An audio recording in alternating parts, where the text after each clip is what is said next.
할렐루야. 주 예수를 따라가는 십자가 군병이. 오늘 그 찬양 너무나 가사가 좋지 않습니까? 근데 이 아멘 소리가 왜 이렇게 식사들 안 하셨습니까? 오늘 이 가사처럼 주 예수를 따라가는 십자가 군병이 그 이름 증거하기를 겁낼 수 있으랴. 내 형제들 피 흘며 다 나가 싸울 때 나 어찌 앉아 있으며 편하게 쉬리요. 남들은 어찌든 나만은 주님의 용사로서 주님께 충성을 다하여 싸우려 하오니 승리를 거둘 때까지 은혜를 주옵시고 주님의 용사된 내게 용기를 더하옵소서. 언제까지 은혜를 더하시라고요? 승리를 거둘 때까지. 여러분, 주님 안에서 죄로부터 승리하시게 되길 바랍니다. 오늘 이 시간 우리를 그 죄에서 구원하신 주님을 인하여 주님께 영광과 찬양을 돌리시는 하나님의 귀한 자녀들 되시길 바랍니다. 조금 전에 우리 김정훈 집사님의 기도로 제가 큰 감동을 먹었습니다. 요즘은 감동을 받았다가 안 그러고 먹었다고 그래요. 뭐 때문에 그랬을까요? 난 대중기도에서 이 김연아 선수를 위해서 기도하는 거 처음 들어봤어요. 근데 가만히 뒤에서 곰곰이 생각을 해보니까 이거 기도해야 할 일이에요. 왜 그런가 봤더니 그 김연아 선수 금메달 하나 따는 거 갖고 우리 4,500만 한국 국민들이 즐거워하고 또 아쉬워하고 하겠더라고요. 그렇다면 그건 상당한 우리 한민족을 위해서는 도움이 되는 일이구나. 그렇지 않아도 어려운 세월, 희망 없는 세대, 날씨까지 춥습니다. 이 뉴욕이 추면은 한국도 추워요. 한국이 추우면 또 뉴욕도 춥습니다. 그러니 더더욱 이 옷깃을 이렇게 여미고 움츠리게 되는 그런 세월을 우리가 보내고 있는데, 김연아 선수가 금메달이라도 땄으면 좋겠어요. 제가 받은 거 없습니다. 금메달 우리 김연아 선수가 따도 저한테 한번 입에다 이렇게 물어보도록 허락지도 안 합니다. 그러나 정말 오늘 또 그런 귀한 또 기도를 해주셔서 감사합니다. 저도 오늘 저녁부터 가서 기도하겠습니다. 자, 오늘 우리가 지금 서 있는 지금의 삶, 여기 특별히 제목 가운데 가나안과 애굽 사이에서라고 이렇게 한번 정해봤는데요. 한번 여러분들 퀴즈입니다. 가나안과 애굽 사이에는 뭐가 있죠? 뭐가 있다고요? 광야. 첫 판에 너무 그냥 정답이 나오니까. 근데 정답입니다. 가나안과 애굽 사이에는 뭐가 있어요? 광야가 있습니다. 결국 오늘 우리 가나안과 애굽 사이에서 이스라엘 백성들이 어떤 삶을 이루었고 또 이루어야 하는가, 어떻게 보면은 지금 우리가 하늘 가나안을 향하여 가는 우리들의 위치도 어디예요? 어디입니까? 세상이라는 광야인 것은 분명합니다. 그런데 때때로 우리는 이미 우리가 가나안에 들어와 있는 줄 착각할 때가 있어요. 아니면 아직도 애굽에서 있는 것처럼 허덕일 수도 있습니다. 그래서 정확하게 우리는 영적으로 광야에 있고, 오늘 특별히 민수기 1장 1절을 통해서 이스라엘 백성들이 이 가나안과 애굽 사이에서 하나님의 말씀과 뜻 가운데서 어떤 삶의 교훈을 얻어야 할지, 그것은 바로 시대적으로 어려운 세대를 살고 있는, 그러나 주님 안에서 희망을 찾을 수 있는 이 세대 속에 사는 영적 광야의 우리들에게도 큰 교훈이 될 것이라고 확신을 합니다. 자, 민수기 1장 1절 다시 한번 봅니다. 우리 한번 여러분들이 직접 말씀을 한번 소리를 내어서 읽는 것은 매우 큰 은혜가 됩니다. 자, 이스라엘 자손이 시작. 이스라엘 자손이 애굽 땅에서 나온 후 제2년 2월 1일에 여호와께서 시내 광야 회막에서 모세에게 일러 가라사대. 자, 이스라엘 자손들이 애굽에서 나온 지 얼마가 됐다고요? 애굽에서 나온 것을, 그 유월절을 그들은 새해 첫 날로 봅니다. 새해 첫으로, 시작으로 정합니다. 그런데 이제 애굽에서 나오고 2년 2월 1이라고 하는 것은 1년 지나고, 만 1년이 지나고 만 1개월이 지나고 1년 2개월 첫날이라고 하는 것입니다. 그러니까 지금 1년 1개월을 지나고 시내 광야, 시내산이 보이는 그 광야에서 이제 그들이 하나님의 말씀을 다시 듣는 모습이 바로 이 민수기 1장 1절의 모습입니다. 이 민수기에는 모든 성도들, 주님을 믿고 따르는 하나님의 백성들이 살아가야 할 필요한 인생의 진리와 지침들이 이 민수기에 담겨져 있습니다. 자, 민수기는 이 한자 말로는 사람들, 백성들의 머리 숫자를 세는 것이다 라고 해서 민수기인데, 원래의 그 민수기의 이 히브리 말은 배 밑바르라는 뜻입니다. 배 밑바르. 이게 무슨 뜻이냐면 광야에서라는 뜻이에요. 그러니까 민수기 자체가 광야에서 이루어진 모든 일들을 담고 있는 것입니다. 이 신의 광야에서 이제 민수기 1장 1절을 시작하면서 하나님께서는 그들이 정말 하나님의 백성으로 온전케 되기를 소망하셨습니다. 그들은 요 앞전에 이미 시내산에서 하나님께 받은 레위기 명령을 실천하면서 40년의 광야 생활을 통해 그들이 어떤 삶을 살아야 했었는지, 또 그들의 삶에 대한 교훈이 무엇인지를 깨닫게 됩니다. 그리고 그것을 기록한 책이 바로 민수기라고 하는 것입니다. 일종의 이스라엘 백성들의 광야 생활 일기장이라고 할 수가 있습니다. 자, 그러면 지금 이제 출애굽을 하고 1년 1개월 하고 두 번째 달에 첫째 날을 맞이했는데, 그동안 이스라엘 백성들은 무엇을 했을까?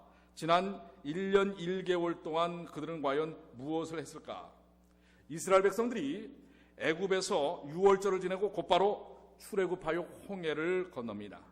그리고 수르광야, 에담광야, 신광야를 거쳐서 이제 여러분들 이 그림에 보이는 이 산이 바로 시내산입니다. 이 시내산 및 시내광야에다 이제 그들의 터전을 잠시 잡게 되는 것입니다. 그런데 이 시내광야까지 오는데 45일이 걸립니다. 그리고 50일째 되는 날, 이 50일째 되는 날은 나중에 오순절의 하나의 표상적인 의미를 갖고 있습니다. 이날부터 40일 동안 시내산에서 이제 누가요? 모세가 율법을 받습니다. 그 율법의 내용들을 기록한 것이 레위기입니다. 그리고 시내산에서 한 1년 정도를 머물면서 무엇을 완성하냐면, 이제 레위기에 주신 하나님의 말씀의 식양을 따라서 뭘 만들어요? 성소, 성막을 만들게 되는 것입니다. 그런 다음에 그 시내산에서 약 한 1년 정도 머물면서 성막을 완성하고, 그런 다음에 그들은 바란과 신광야를 거쳐서 38년 동안의 광야의 삶을 살게 되는 것입니다. 여러분들, 이스라엘 광야는 가도 전 가보진 않았지만 영상을 통해서 보면 가도 아주 황량한 곳입니다. 그래서 여러분들 이 뒤에 그림을 한번 좀 보시면 저렇게 풀 한 폭이 안 난다라는 건 좀 거짓말 같아요. 풀이 몇 폭이는 있어요.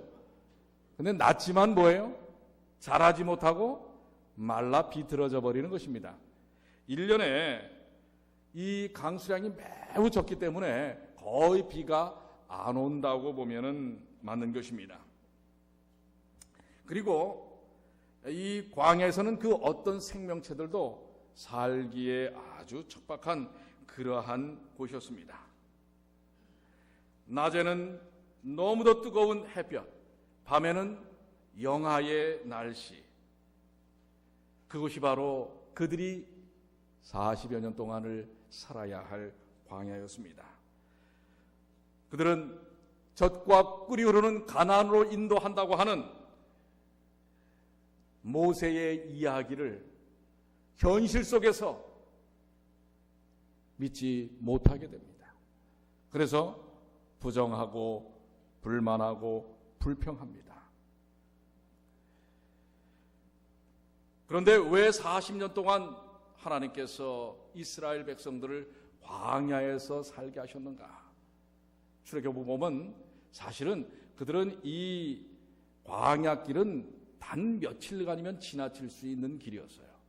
그리고 요단을 건너서 가나안으로 들어갈 수가 있었던 것입니다.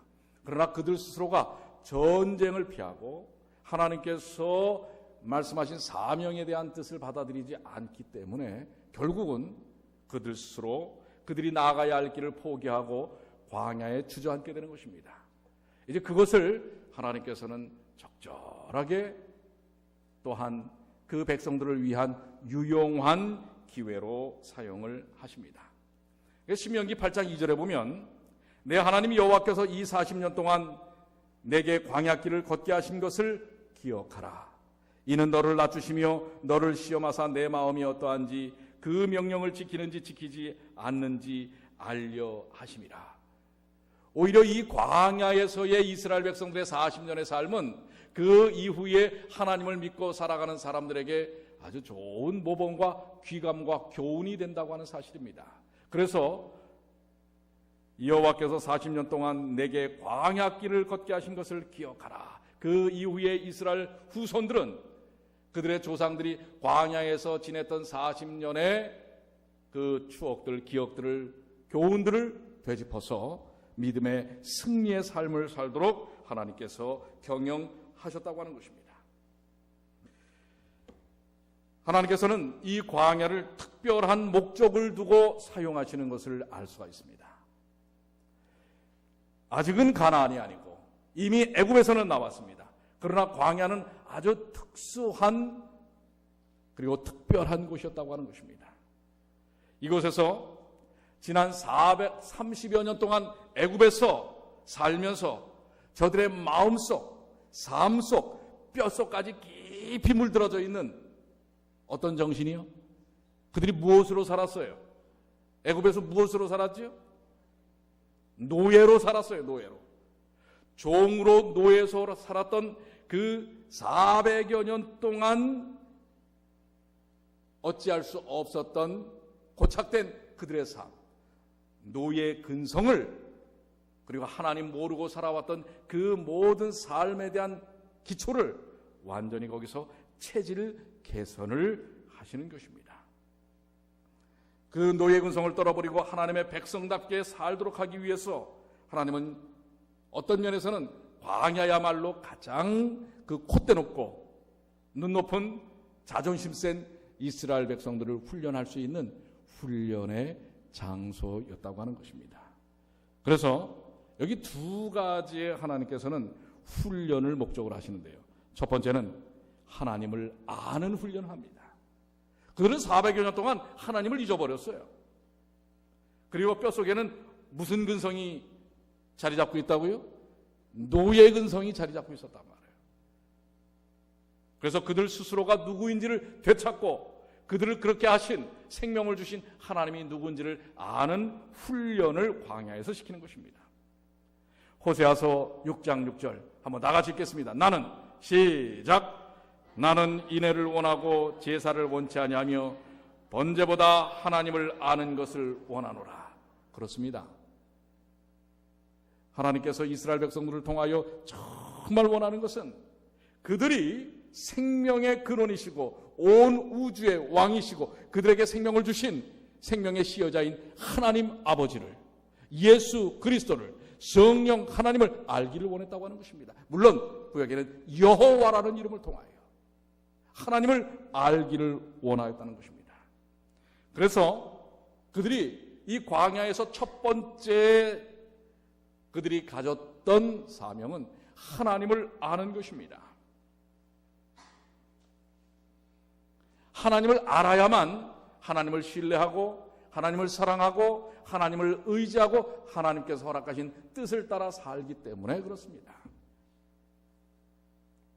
자, 그러면 이 하나님을 아는 일들을 위하여 민수기 1장 2절에 보면 이 말씀을 하고 계십니다.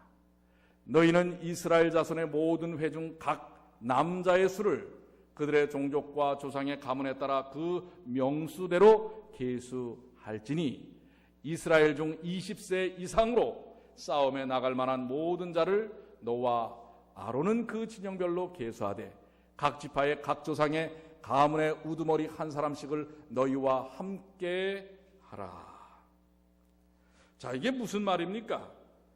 지금 그들의 현재의 모습, 현재의 상황이 무엇인지를 정확하게 파악하라고 하는 것입니다. 먼저 그들이 어떻게 구성되어 있는지조차도 그들은 그저 나오라고 했으니까 나왔어요. 그리고 각 지파별로 얼마나 되는지 파악도 못했습니다. 한쪽에서는 낳고 한쪽에서는 죽고 한쪽에서는 잃어버리고 몰랐어요.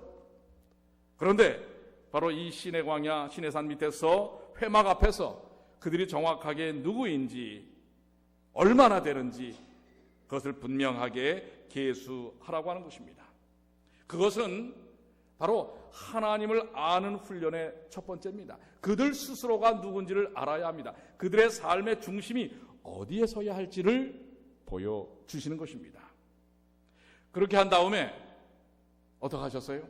12지파를 나누고 20세 이상의 장정들을 계수를 하는데요.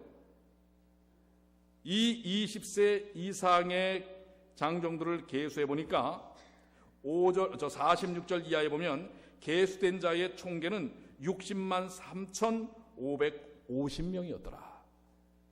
그러니까 20세 이상 장정 남자만 몇 명이라고요? 60만 3,500명이에요. 그러면 여기다가 노인, 여자, 어린이 20세 이하 더하면 얼마나 될까요? 한 200만은 되겠죠. 지금 200만이 이 광야에 먹을 것 하나 없는, 물 하나 없는, 생명이라고는 찾아볼 수 없는 광야에 내던져 있는 것입니다. 해필은 여기서 왜 하나님을 알게 하시는 훈련을 하셨을까? 이미 여러분들은 답을 찾고 계시죠. 이제 이 사람들을 모아서 민수기 2장에 보면 동쪽에는 유다 지파와 이사갈, 스불론 지파로 시작해서 남, 서, 북, 동서남북 12지파를 3지파씩 이제 텐트를 치게 합니다. 진영을 이루게 합니다. 근데 그 진영의 중심에는, 중심점은 뭐예요? 진영을 이루는 중심점이 뭐죠? 성소, 성막, 하나님이 거하시는 집입니다. 하나님의 집을 통해서 그들이 사는 삶의 기초를 동서남북 사방으로 3지파씩 12지파로 진영을 이루도록 하는 것입니다. 아주 일사불란한 조직을 오르가나이즈를 하시는 것입니다. 하나님께서 왜 하나님을 알게 하시는 일을 이런 일로 시작하셨을까? 우리 오늘 현대 교회학에서도 우리는 배울 필요가 있어요. 머리 숫자를 세고 그 다음에 그 안에 있는 구성원들의 형편을 살피고 그 중에서 뭐예요? 또 우두머리를 뽑고 그리고 하나님의 성전을 중심으로 하여 각 12지파로 진영을 이루게 하는 아주 주도 면밀한 이러한 조직을 세우는 일이 무엇일까? 그리고 그 조직의 중심에는 분명히 하나님께서 자리 잡고 계신 그들의 삶의 방향성을 우리는 이해해야 하는 것입니다. 그리고선 레위기에 주어주신 말씀대로 하나님께 제사를 드리고 음식을 먹고 아이를 낳고 서로 도와가면서 더불어 사는 하나님의 명령에 철저히 따르고 순종하는 삶을 몇 년 동안을 해요? 그 이후에 38년 동안을 그 광야에서 하게 되는 것입니다. 그런데 여러분들 아까 잠깐 말씀드렸듯이 광야는 어때요? 아주 혹독한 곳이죠. 온도가 많이 올라갈 때는 섭씨로 40도니까 화씨로 하면 100도가 넘는 것입니다. 110도 넘겠죠?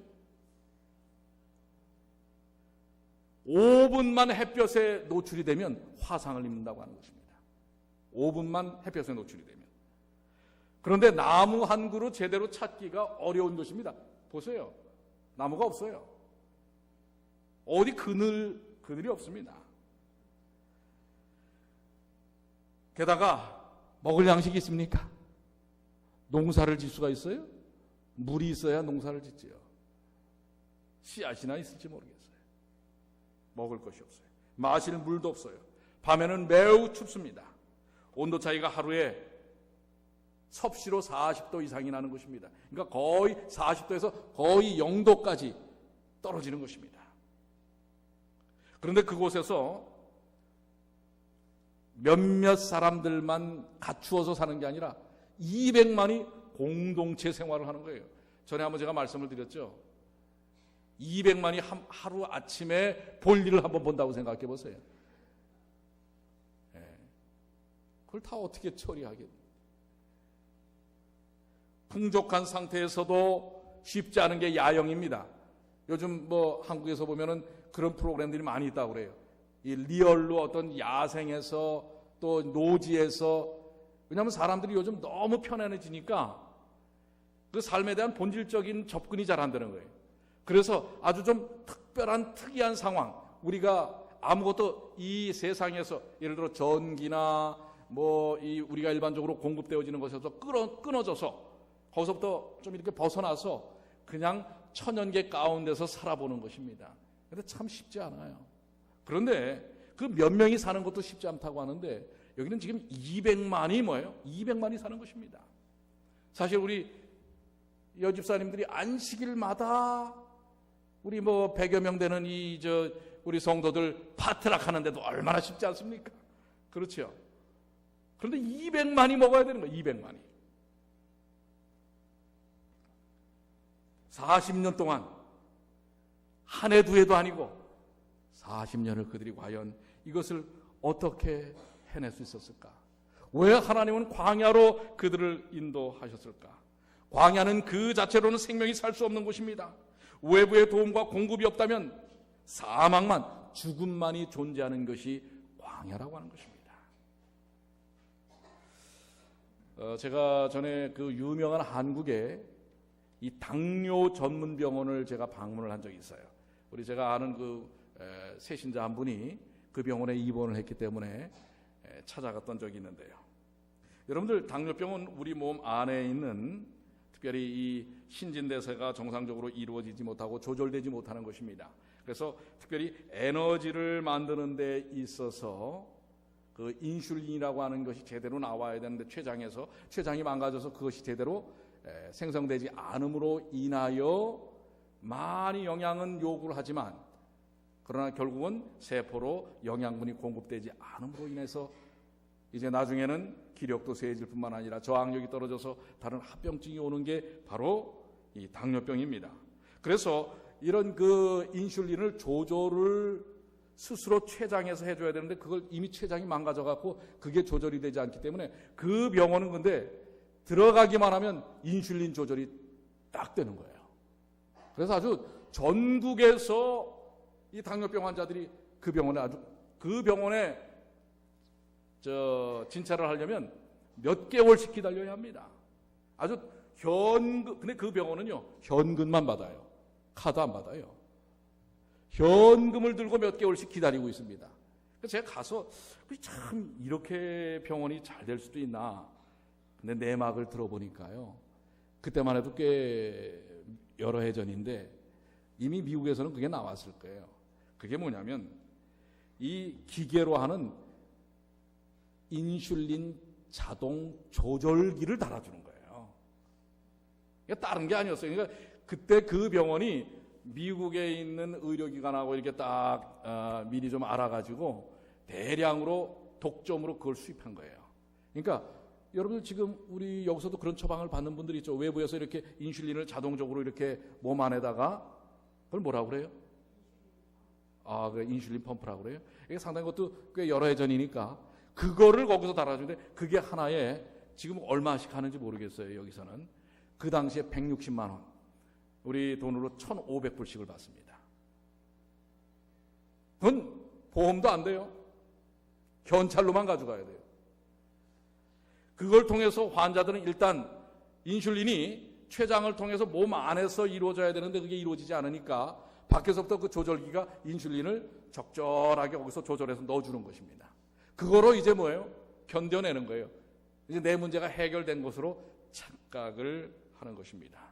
그러나 그것은 근본적인 치유가 아니죠. 사실 그렇게 되면 더더욱 망가진 췌장은 이제 완전히 뭐예요? 사라져버립니다. 왜? 더 이상 필요를 느끼지 못하기 때문에 그래요. 어떤 의미에서 광야에서 이스라엘 백성들이 그 척박한 그 추위와 고통 속에서, 더위 속에서 하나님께서 불기둥과 구름기둥을 허락하신 것은 하나님의 엄청난 무한하신 사랑의 은혜입니다. 그렇지만은 그것은 어떻게 보면은 인슐린 조절기와 같은 기능이에요. 그것은 한시적입니다. 언제나 불기둥과 구름기둥이 따라다닐 수는 없는 것입니다. 하나님께서 불기둥과 구름기둥을 주시면서 정말 이스라엘 백성들이 그 광야에서 알기를 원했던 것이 무엇이었을까요? 그것을 주시는 누구를 알기 원했던 거예요? 하나님을 알기를 원했던 것입니다. 즉 그들을 주관하시는 하나님이 누구시고 생명을 주시는 분이 누구신지를 알기를 원했다고 하는 것입니다. 그리고 그것을 아주 주기적으로 하나님의 그 사랑과 능력과 생명의 근원이심을 알게 하는 중요한 하나의 도구가 무엇이었습니까? 출애굽기 16장 15절 다 같이 읽겠습니다. 이스라엘 자손이 시작. 이스라엘 자손이 보고 그것이 무엇인지 알지 못하여 서로 이르되 이것이 무엇이냐 하니 모세가 그들에게 이르되 이는 여호와께서 너희에게 주어 먹게 하신 무엇이라? 양식이라. 이게 뭐예요? 만나입니다. 전혀 생길 수 없었던 일이 그들에게 일어나는 것입니다. 그 광야에서 일교차 때문에 아침에 일어나면 나타나는 현상이 뭐냐면 이슬이 맺히는 거예요. 만나가 맺히는 건 이거는 초현실적인 일입니다. 그런데 이런 전혀 불가능한 이 만나를 내시는 하나님은 당신의 백성을 위해 상식을 벗어난 일을 종종 하십니다. 여러분들 신앙을 상식적으로 하시려고 하면 안 돼요. 하나님은 우리의 상식의 범위를 넘어서는 분이라는 사실을 기억하시길 바랍니다. 아멘입니까? 그러니까 우리의 논리, 우리의 상식의 폼 안에다가 하나님을 집어넣어서는 안 돼요. 하나님의 역사를 집어넣어서는 안 돼요. 하나님의 은혜를 집어넣어서는 안 돼요. 하나님은 때때로 하나님의 목적과 하나님의 사랑과 하나님의 의지를 통해서 하나님께서 우리 인간이 볼 때 초현실적 역사들을 이루고 계십니다. 예수님께서 이오병의 역사를 보여주신 것, 죽은 자를 살리신 것, 예수님의 사랑은 인간의 상식과 과학을 뛰어넘는 사랑, 즉 신비한 사랑입니다. 오늘 그 신비한 사랑으로 우리에게 다가오신 것을 여러분들 기억하십시오. 무슨 사랑이라고요? 신비한, 우리의 논리로 이해되어지는 사랑이 아니에요. 그분의 은혜와 능력으로 제공된 사랑이라는 사실을 기억하십시오. 당신의 사랑하는 백성을 위해 그 모든 것을 다 하시는 하나님의 사랑, 다시 말해 예수님이 인간을 위해 십자가에 달려 돌아가시는 이 일은 우주의 상식을 뛰어넘는 일이에요. 그렇습니까? 안 그렇습니까? 어떻게 우주의 주관자이시고 창조주이신 하나님이 이 우리 같은 인생을 위해 십자가에 달려 죽기까지 하신단 말이에요. 이건 우주적 상식에서 벗어난 일입니다.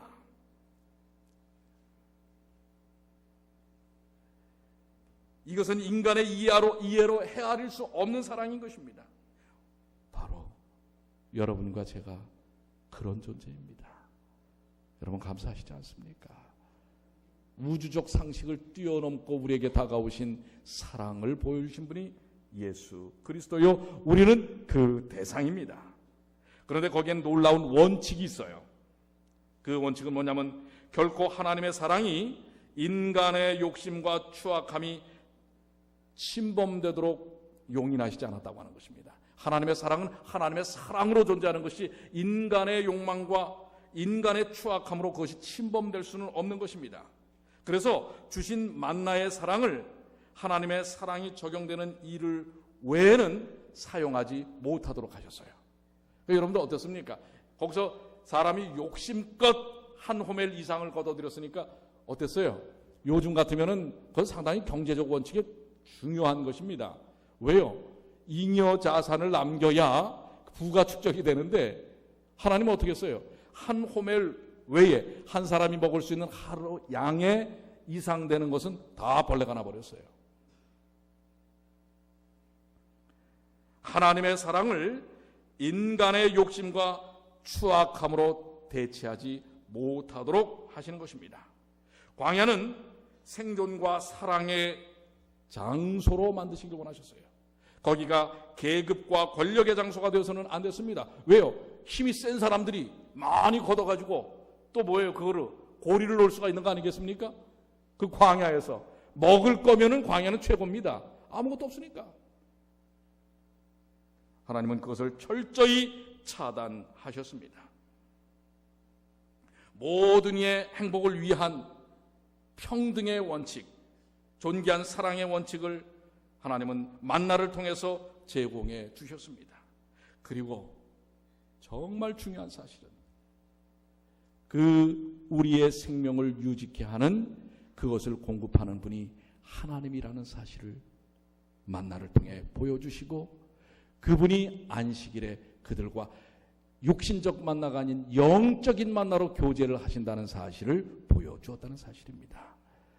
여러분, 안식일은 그런 의미가 아니겠습니까?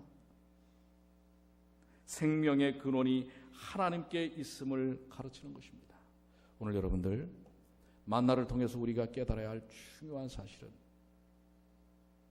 하나님이 주셨다는 것입니다. 하나님이 주셔야만 얻을 수 있다고 하는 것입니다. 그걸 통해서 얻을 수 있는 우리의 교훈은 뭔지 아세요? 광야는 우리 스스로의 노력과 우리 스스로의 노동을 통해서 생명을 유지하는 것이 아니라 하나님의 전적인 생명의 시요 부여하심과 그 은혜를 통하여 존재하는 것이라는 사실을 기억해야 한다는 사실입니다.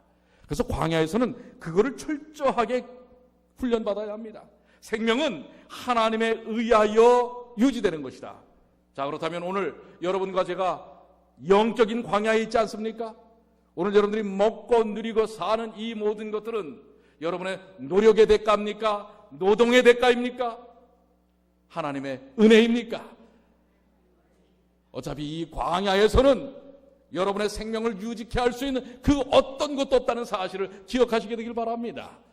우리가 이 세상의 광야에서 생명을 유지하는 것은 바로 하나님께서 우리에게 주셨기 때문이라는 사실을 기억하십시오. 그래서 예수께서 말씀하십니다. 요한복음 6장 31절로 33절, 기록된 바 하늘에서 저희에게 떡을 주어 먹게 하였다 함과 같이 우리 조상들은 광야에서 만나를 먹었나이다. 예수께서 이르시되 내가 진실로 진실로 너희에게 이르노니 하늘에서 내린 떡은 모세가 준 것이 아니라, 예수님이 하신 말씀이에요. 그 떡은 모세가 준 것이 아니라 오직 내 아버지가 하늘에서 내린 참떡을 너희에게 주시나니 하나님의 떡은 하늘에서 내려 세상에게 생명을 주는 것이니라. 아멘. 하나님의 떡은 하늘에서 내려 세상에게 생명을 주는 것입니다. 오늘 우리가 분명히 영적인 광야에서 살고 있습니까? 안 하시는 분은 뭐예요? 여러분 이미 가나안에 가 계세요? 저는 아직 애굽이에요? 그걸 여러분들이 시인하시는 거예요? 자, 영적인 우리가 이 광야에 있지 않습니까? 그렇다면 이 영적 광야에서는 그 어떤 것도 스스로 생명을 유지할 수 있는 것이 아무것도 없습니다. 오직 하나님의 은혜로 부여되어야 된다는 사실을 기억하시게 되길 바랍니다. 그러니까 여러분들이 먹고 마시고 누리는 그 모든 것이 하나님의 은혜임을 기억하십시오. 근데 이게 잘 인정이 안 되는 것 같아요. 그래서 우리 교회 증언이라고 하는 책 9권에 보면 우리가 지금 이 살고 있는 뉴욕이 어떨 때 보면 파라다이스야. 이 뉴욕만한 데가 없어. 뉴욕이 어떻게 보면 나의 인생에 있어서 가나안이야 라고 생각할 수 있어요. 아니라고 하면서도 그렇게 산단 말이에요. 먹고 사는 것이 이 뉴욕에서 얻어지는 것이라고 착각할 수 있는 거예요. 여기 이렇게 말씀합니다. 뉴욕에 있을 때 나는 밤에 하늘을 향하여 층층으로 높이 솟은 건물들을 쳐다보려는 요구를 받았다. 그 건물들은 방화실을 대비 든든한 보증이 되어 있었고 그 소유주와 건축가들을 영화롭게 하기 위하여 세워졌다. 그 건물들은 점점 더 높이 솟아올랐고 가장 값비싼 재료가 거기에 사용되었다. 그 건물을 소유한 자들은 어떻게 하면 하나님을 가장 영화롭게 할 수 있는가라고 자문하지 않았다. 그들의 생각 속에는 주님이 계시지 않았다. 여러분들 지금 저 세계무역센터 이제 거의 다 올라갔어요. 그 건물 세우면서 하나님을 영화롭게 그렇게 지금 하면서 집습니까? 패러 두고 보자. 우리는 더 높은 곳에 세우겠다. 인간을 드러내는 것입니다. 오늘날 지금 여러분들 월스트리트 지금 이 다운타운 쪽이 재작년에 샌디온 이후에는 그쪽이 비즈니스가 안 된다고 그래요. 근데 지금 그 월스트리트 그 주변에 상당히 지금 사실 어떻게 보면 뉴욕 경제의 거기가 아니 세계 경제의 중심이라고 하는데 거기가 요즘 스몰 비즈니스가 안 돼요. 그런데 수많은 사람들이 거기다가 어떤 잡을 오픈하거나 뭔가를 할 때 거기서 뭔가 큰 대박의 꿈을 꾸고 하는 것입니다. 모든 것이 거기서 얻어질 수 있을 것이라고 생각합니다. 저 높은 빌딩들도 그렇습니다. 요즘도 우리 강가에 우리 지금 롱아일랜드 시티 강가에 얼마나 높은 30층, 40층의 컨도미니엄들이 지금 올라가는지 몰라요. 여러분 그런 데서 한번 사셔보는 게 꿈입니까? 뷰가 기가 막혀요. 밑에서 보는데도 기가 막히거든요. 그런데 여기 계속해서 이 책은 이렇게 설명합니다. 사람들은 화재 방지가 되어 있다고 생각하는 높은 건물들을 쳐다보고 저 건물들은 틀림없이 안전하다라고 말했다. 그러나 그 건물들은 마치 송진으로 만들어진 것처럼 타버렸다. 소방차들은 그 손실을 전혀 막을 수가 없었다. 소방수들은 소방시설들을 작동시킬 수가 없었다. 100년 전에 쓰여진 글입니다. 이게. 어디를 향해서요? 뉴욕을 향해서. 여러분들 뉴욕이 가나안 아닙니다. 그렇다고 애굽도 아니에요. 왜요? 여러분들은 이미 예수 그리스도를 믿고 십자가의 구원을 통해서 홍해를 건넌 사람들이에요. 지금 우리가 다 영적 광야에 있단 말이에요. 그럼 영적 광야에서 우리는 누굴 배워야 한다고요? 하나님을 아는 것, 하나님을 아는 일을 배워야 하는 것입니다. 그래서 우리 주님께서 이렇게 말씀하십니다. 요한복음 6장 33절로 35절 저희가 가로되 주여 이 떡은 항상 우리에게 주소서. 예수께서 가라사대 때 내가 곧 생명의 떡이요 내게 오는 자는 결코 줄이지 아니할 터이요 나를 믿는 자는 영원히 목마르지 아니하리라. 이 말씀을 여러분들 한번 여러분들이 같이 읽으셔야 합니다. 저희가 가로되 우리 예수께서 가라사대 때부터 읽겠습니다. 내가 시작 내가 곧 생명의 떡이요 내게 오는 자는 결코 줄이지 아니할 터이요 나를 믿는 자는 영원히 목마르지 아니하리라. 아멘. 광야에서 이 사실을 배워야 합니다. 이 사실이 훈련되어야 합니다. 그렇기 때문에 여러분들 하늘 만나를 먹는 것으로 이 광야 생활을 훈련받아야 한다는 사실을 기억하시길 바랍니다.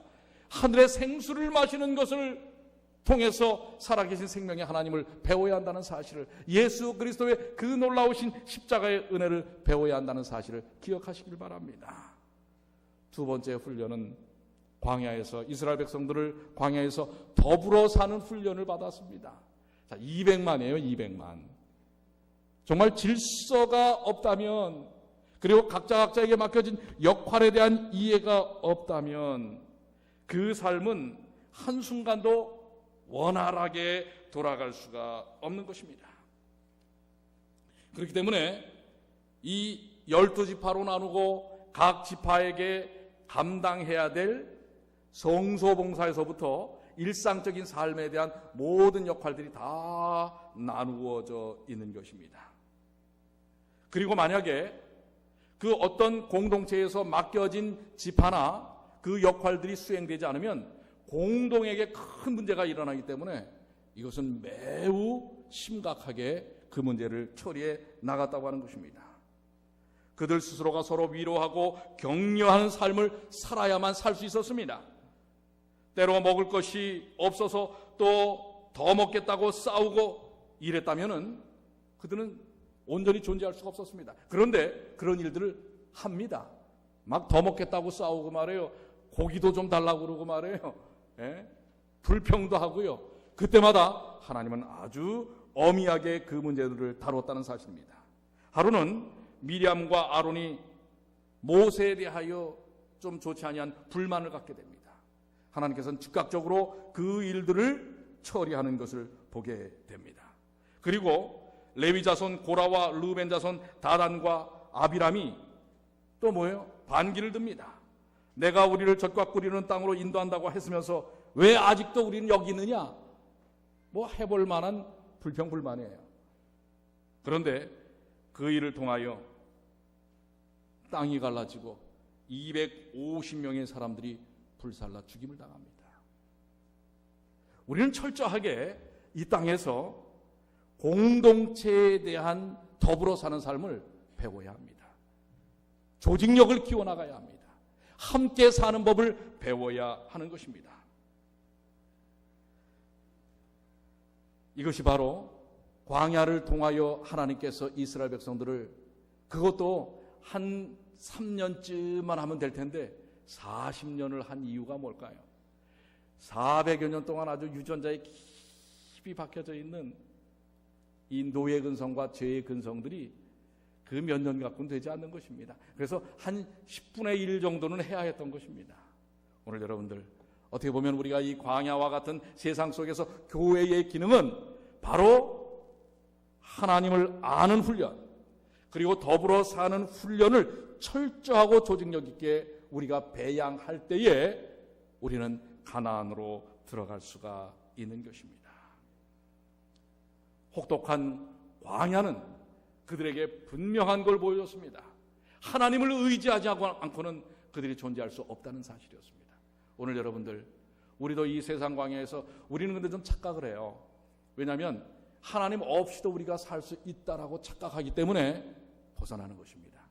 그러나 이것은 오늘의 우리의 선택을 통하여 영원한 삶에 대한 결론과 결정이 지어진다는 사실을 우리는 기억해야 하는 것입니다.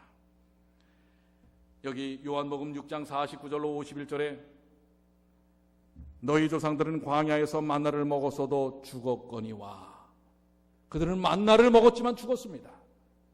이는 하늘로서 내려온 떡이니 사람으로 하여금 먹고 죽지 아니하게 하는 것이니라. 그러나 너희가 먹어야 할 떡은 죽지 않는 만나를 먹으라고 하는 것입니다.